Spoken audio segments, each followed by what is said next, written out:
जय हिंद। आज हम आपको संस्कृत में अनुवाद सिखाने जा रहे हैं। आपको संस्कृत में अनुवाद सीखने के लिए कुछ बेसिक हम लिखे हैं जो कि आपको याद रखना बहुत ज़रूरी है। देखिए, ये बालक शब्द रूप है। इस तरह से आप किसी भी चीज़ पर मतलब और भी दूसरे चीज़ पर मतलब शब्द रूप याद रख सकते हैं और करना याद भी करना होगा। एक हम बस बेसिक में एक ठो लिखे हैं बालक शब्द रूप। दूसरा देखे लिखे हैं मतलब मीनिंग लिखे हैं वह का, वे दोनों का, वे लोग का। वह मतलब यहाँ पुरुष का बोध हो तो सा देंगे और स्त्री का बोध हो तो सा देंगे। वे दोनों का तव होता है, वे लोग के ते होते हैं।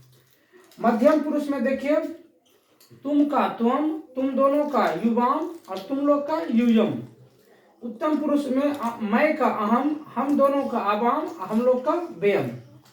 अब लकार देखिए, एक लकार लिखिए। आपको कम से कम संस्कृत में 5 लकार याद रखना होता है, जिसमें हम एक लकार लिखें जो कि पहला है लट लकार वर्तमान काल। हम अगले वीडियो में कोशिश करेंगे, अगले वीडियो में दूसरे लकार, फिर पांचों लकार बताने का प्रयास करेंगे। तो पहला हम देखिए पुरुष में प्रथम पुरुष ती त अंति, यानी एक वचन में ती, द्विवचन में त और बहुवचन में अंति। मध्यम पुरुष में देखिए सी थम थो, उत्तम पुरुष आमी आवा आमा। और देखिए ये आपका कारक है जो कि ये भी बहुत जरूरी है संस्कृत में अनुवाद सीखने के लिए, और एग्जाम में भी इससे क्वेश्चन पूछा जाता है, इससे भी पूछा जाता है, यानी सभी काम आएंगे आपको। अनुवाद सीखने के लिए सबको याद रखना बहुत जरूरी है। जब तक याद नहीं रहेगा तब तक अनुवाद आप नहीं सीख सकते हैं। तो चलिए अब हम आते हैं डायरेक्ट अब बताने के लिए। जैसे मान लीजिए पहला हम लिखते हैं लड़का खेलता है।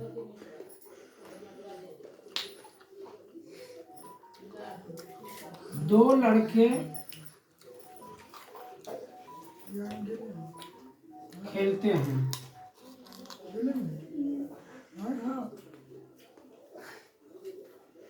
लड़के खेलते हैं। चलिए देखिए हम इसको बताते हैं। लड़का मतलब बालक, लड़का का संस्कृत हो गया बालक, और लड़का का मतलब एक लड़का। तो देखिए लड़का के लिखेंगे बालका। समझते जाए, हम आपको सीरियल बाय सीरियल हम लगातार सब बता देंगे। तो लड़का का मतलब संस्कृत हुआ बालका। अब देखिए लड़का एक वचन हुआ, तो एक वचन में देखिए एक वचन आपका बालका हो गया। अब खेलना का होता, खेलना का संस्कृत होता है खेल, तो हम खेल दे देंगे। अब देखिए ये है लट लकार वर्तमान का, खेलता है, ता है, ती है, ते है अगर रहे तो समझ जाइए कि ये वर्तमान काल का है। तो बालका खेलती, देखिए ती यहाँ है लट लकार में वर्तमान काल में, एक वचन में ती है, प्रथम पुरुष है। बालक मतलब लड़का हुआ, पुरुष का बोध हुआ, ये प्रथम पुरुष में है, तो एक वचन ती, तो हो गया यहाँ से खेलती। दूसरा देखिए दो लड़के यहाँ है, दो लड़के देखिए यहाँ एक वचन द्विवचन, द्विवचन मतलब दो का बोध होता है। तो दो लड़के हैं तो बालको, दो लड़के का हो जाएगा संस्कृत बालको। अब देखिए दो लड़के हो गए बालको। अब द्विवचन में देखिए प्रथम पुरुष द्विवचन क्या है त, तो यहाँ हो जाएगा खेलता, खेलता। अब देखिए यहाँ लड़के यानी बहुवचन में देखिए बालका, हम यहाँ देंगे बालका। यहाँ क्या है अंति, तो हो जाएगा आपका खेलंती। इस तरह से हम आगे लिखते हैं क्वेश्चन। चलिए अब आपका 7 क्वेश्चन और लिख दिए। देखिए वह पढ़ता है, देखिए वह पढ़ता है कि मतलब वह लड़का का बोध हो रहा है, तो देंगे हम स। अब देखिए पढ़ता है, लट लकार का है तो ती, एक वचन प्रथम पुरुष का है, हो जाएगा पठती। देखिए वह, देखिए प्रथम पुरुष का तो देंगे पठती, इसमें प्रथम पुरुष है वह, तो इसका प्रथम पुरुष ती हो जाएगा। पठ मतलब पढ़ना। और दूसरा देखिए वे दोनों, तो वे दोनों का हो जाएगा तव, तव पठता।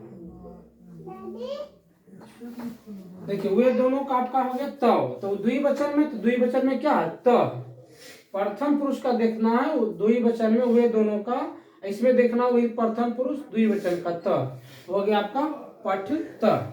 वे लोग का देखिए, वे लोग का होगा ते। अब देखिए वे लोग जो है आपका,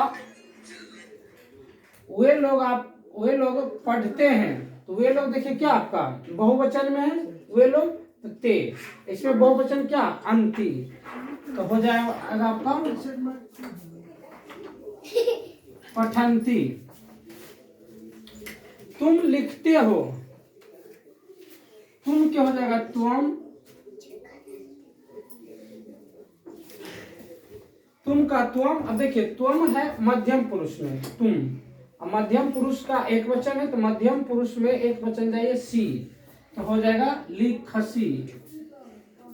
लिख मतलब लिखना, तो लिखसी हो गया। अब देखिए तुम दोनों, मध्यम पुरुष में देखिए तुम दोनों द्विवचन युवाम, तुम दोनों का युवाम।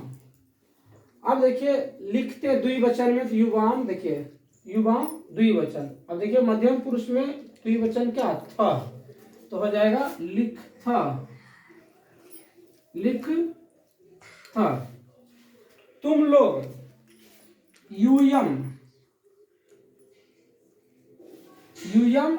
अब देखिए लिखते हैं बहुवचन का है तुम लोग, देखिए तुम लोग है बहुवचन का, तो मध्यम पुरुष में चलिए तुम लोग, यानी मध्यम पुरुष में बहुवचन थो, था, तो हो जाएगा लिखत, लिखत।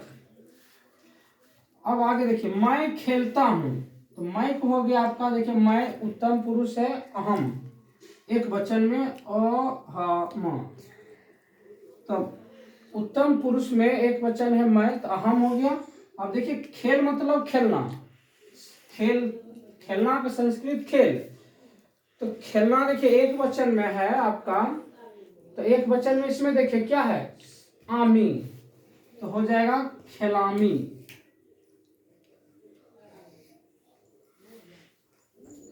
ठीक है, अभी और आपको बताते हैं आगे।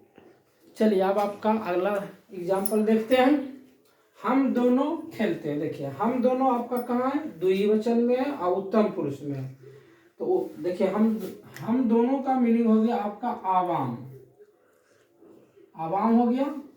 खेलते हैं, देखिए हम दोनों द्विवचन में उत्तम पुरुष है, इसमें चलिए उत्तम पुरुष द्विवचन आवा, तो खेलते, खेलना होता है खेल, तो खेल से हो गया आपका खिलावा,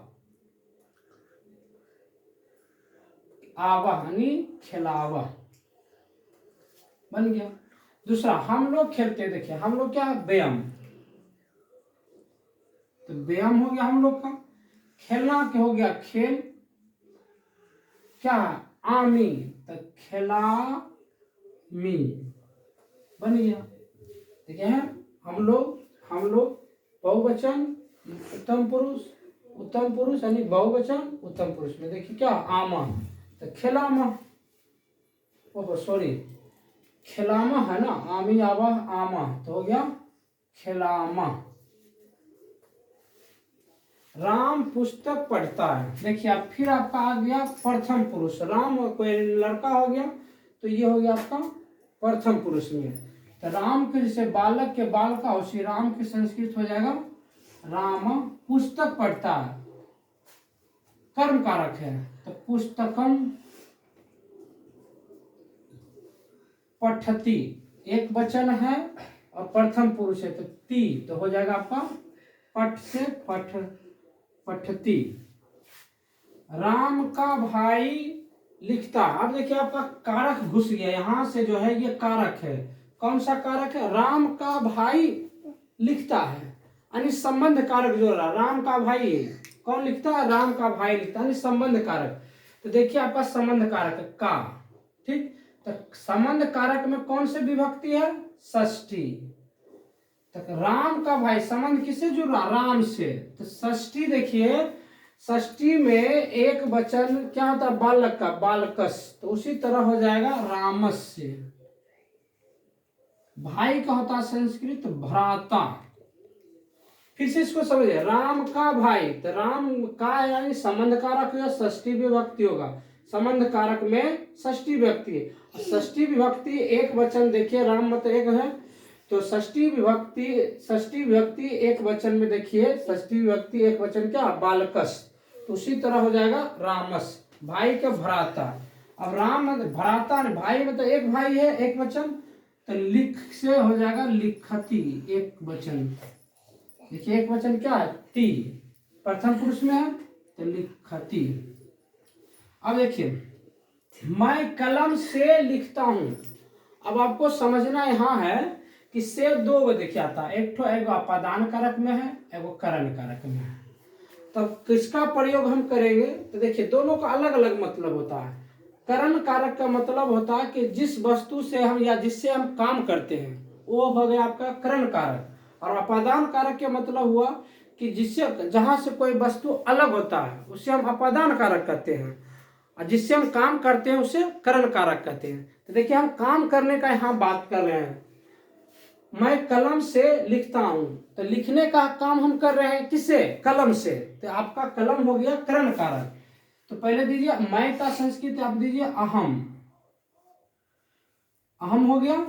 अब कलम में मतलब आपका आ गया करण कारक। तो देखिए करण कारक में तृतीय विभक्ति है। तो जैसे बालक का तृतीय विभक्ति क्या है? सॉरी, यहाँ बालकेन होगा आपका, बालकेन। तो तृतीय विभक्ति आपका बालकेन है, तो उसी तरह यहाँ हो जाएगा कलमेन। अब से का कोई मीनिंग नहीं, कलम से मतलब कलमेन हो गया।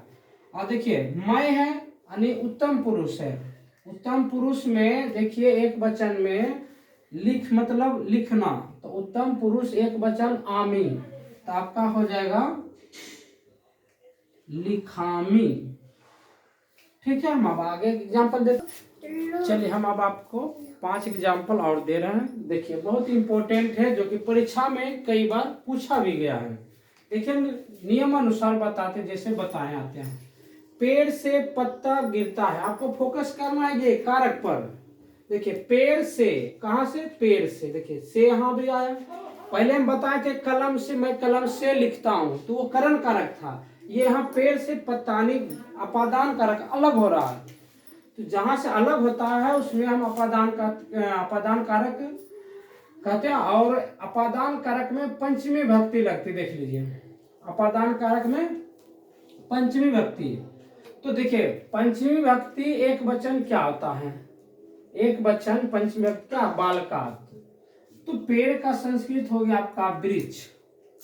जैसे पंचमी विभक्ति बालकात होता है, उसी तरह आपका हो जाएगा वृक्षात। पेड़ से हो गया पत्ता, तो पत्ता होता है पत्र, संस्कृत में हो जाएगा पत्रम। और गिरता है पत्ती, पत मतलब गिरना, पत्ती, पत्ता मतलब एक पत्ता। अगर पत्ते रहता तो वृक्षात पत्राणी पतंती होता, लेकिन है एक पत्ता, तो वृक्ष से पत्ता गिरता है, मतलब वृक्ष से एक पत्ता गिरता, वृक्षात पत्रम पतती। अब देखिए हम लोग मैदान में खेलते हैं, तो हम लोग का आपका क्या होगा? वयम। वयम मैदान में, तो मैदान का होता है संस्कृत क्षेत्र। अब देखिए में है, में मतलब आपका अधिकरण कारक, तो में अधिकरण कारक है। अधिकरण कारक में कौन विभक्ति? सप्तमी। तो सप्तमी विभक्ति होता है जैसे आपका बालके। तो आप मैदान का संस्कृत होता है क्षेत्र, तो हो जाएगा आपका क्षेत्र। तो क्षेत्र। अब खेल देखिए हम लोग है, तो हम लोग है बहुवचन में है। देखिए हम लोग बहुवचन में आमा, तो क्या हो जाएगा? खेलामा। खेलाम। दूसरा देखिए, पहाड़ पर पेड़ है। देखिए पहाड़ पर, यहाँ देखिए पर, वही कारण अधिकरण कारक में दो चिन्ह है, में पर, तो पद अधिकरण कारक कौन है, सप्तमी विभक्ति। तो पहाड़ पर, तो देखिए जैसे मैदान में तो दिए क्षेत्र है, और सिर्फ पहाड़ पर, तो पहाड़ का होता है पर्वत, तो हो जाएगा आपका पर्वते। अब यहाँ का संस्कृत हो गया वृक्षा। अब देखिए पहाड़ पर बहुत सारा वृक्ष होता है, तो यहाँ हम देंगे पर्वते वृक्षा। जैसे बालक का सब बालका होता है, और सिर्फ वृक्षा हो जाएगा, वृक्षा संति, बहुवचन में है इसलिए अंति से लगाते उसे संति। सूर्य परोपकार के लिए तपता है। देखिए सूर्य के संस्कृत सूर्य हो गया, इसमें कोई कारक नहीं लगा हुआ। अब देखिए यहाँ परोपकार के लिए, तो देखिए के लिए आपका लगा कौन कारक, संप्रदान कारक। तो संप्रदान कारक में कौन व्यक्ति होती है, चतुर्थी व्यक्ति। तो देखिए चतुर्थी क्या है, बालकाय। तो परोपकार के लिए, किसके लिए, परोपकार के। तो आपका जो कारक लगेगा किसमें लगेगा, परोपकार में लगेगा। तो जैसे आपका ये चतुर्थी हुआ संप्रदान कारक में, चतुर्थी व्यक्ति बालकाय, उसी तरह आपका हो जाएगा परोपकाराय, परोपकाराय, परोपकार के लिए हो गया। तपति, तप मतलब तपना, सॉरी, तपति बन गया। सूर्य एक है, एक वचन है, इसलिए तपता है, लट लकार का है, इसलिए आपका लगे कुछ टी, लट लकार का। अब देखिए राजा ब्राह्मण को धन देता है, ये भी आपका लट लकार का, ता है, ती है, ते है, ये आपका लट लकार में आता है वर्तमान काल का में। तो राजा ब्राह्मण को धन देता है। तो देखिए राजा का हो गया आपका नरेशा या निरीपा दे सकते हैं, संस्कृत हो गया नरेशा, इसमें कोई लकार नहीं है। अब लकार आ गया इसमें, अब कारक आ गया को, ब्राह्मण को। तो देखिए को के लिए अभी बताएं के लिए, अब को के देखिए संप्रदान कारक चतुर्थी व्यक्ति। तो उसी तरह देखिए बालकाय जैसे है, उसी जैसे परोपकाराय भी है, और उसी ब्रह्मनाय हो जाएगा आपका ब्रह्मनाय। ब्राह्मण को हो गया धन देता है, धनम, धन क्या हो गया संस्कृत धनम, देता है, दे मतलब ददाती। देखिए दद मतलब देना, तो आपका राजा ब्राह्मण को धन देता है। देखिए एक वचन है, एक वचन लट लकार, एक वचन है प्रथम पुरुष ती, तो हो जाएगा ददा ती। ये आपका 20 क्वेश्चन हम आपको संस्कृत में बता दिए हैं, जो कि आपके लिए बहुत अच्छा है। और आपको संस्कृत में अनुवाद फिर आगे हम वीडियो में डालेंगे। इसके लिए आपको ये चीज और ये चीज लकार और ये चीज कारक, आपको इतना कंप्लीट याद रखना होगा। इसलिए कि हर बार हम वीडियो में इतना लिखने में टाइम लगता है, वीडियो लंबा भी होता है। तो कोशिश करेंगे और आशा रखेंगे कि आप लोग इसे याद रखेंगे, और हम फिर एग्जाम्पल इस तरह से दे के आपको समझाने का प्रयास करेंगे। और हो सके तो हम आपको फिर से इस तरह से दूसरे कुछ दे के, लेकिन ये सब याद रखने के बाद आपको होगा कि फटाफट सीखिएगा। ठीक है, तो ज़्यादा वीडियो लंबा हो जाएगा, इसलिए अब कोशिश कीजिए कि अगर दिक्कत हो तो कमेंट कीजिए, और मेरे चैनल को आप सब्सक्राइब कीजिए, लाइक कीजिए और शेयर कीजिए, ताकि हमें मनोबल ऊंचा हो। सब्सक्राइबर बढ़ने से हमारा मनोबल ऊंचा होता है और हम खुश होते हैं, और हम मन से और वीडियो बनाते हैं कि चलिए मेरा चैनल ग्रोथ कर रहा है, इसलिए हम और वीडियो डालें, आपके लिए कुछ हेल्प करें। जय हिंद।